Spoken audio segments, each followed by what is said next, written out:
This is either a really good survival thriller film or a lackluster of a slow burn.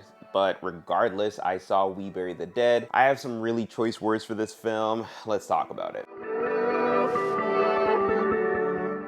We Bury the Dead stars Daisy Ridley, who plays this woman Ava, who volunteers for body retrieval after a military experiment in Australia goes wrong, making the dead stay, well, undead. She only signs up for this task because her husband ends up being in Australia due to a work trip, so she wants to ensure his safety or at least be the one to confirm his passing. In order to get to where he is, Ava, with the help of a local who also signs up to be a volunteer, embark on a journey, and this is where they come across the undead. And that's not the only thing to worry about when the human nature element is in play in the time of crisis. So this was actually one of my most anticipated movies of 2026, and I have to say that I'm quite disappointed. I feel like this film really exaggerated in the trailer what this film was going to be about and what the fans can expect.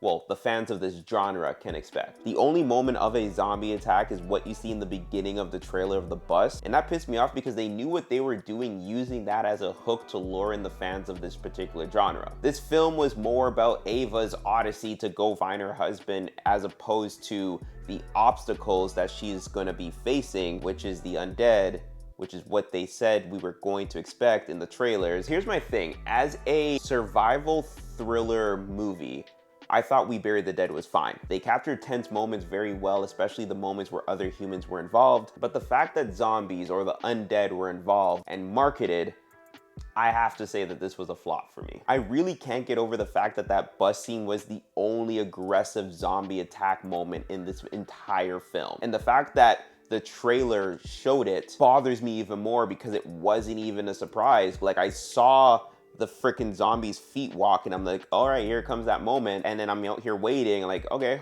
cool. What else you got? Absolutely nothing. Also, this film is 94 minutes and it felt longer, which is crazy because it's like, damn, the fact that it's only 94 minutes, you could have added more to enhance the stakes in this film and you didn't, is a huge negative for me because as somebody who is a fan of the zombie genre, I expect chaos, not this romanticizing aspect of loss and guilt, which they did very well. But again, they marketed this as a zombie film that is scary and everything that it actually wasn't. That being said, I did appreciate the fact that they played with human nature as well as the psyche of loss and guilt and how human beings grasp onto those emotions. But overall, I did not like this movie. And I did not like this movie because everything that they said it was going to be, it wasn't. If this was just a survival thriller film, I would have had no problem with this. I actually would have said that, hey, this was a really strong film and I highly recommend it. But unfortunately, just like having things that are dead walking around, not doing anything,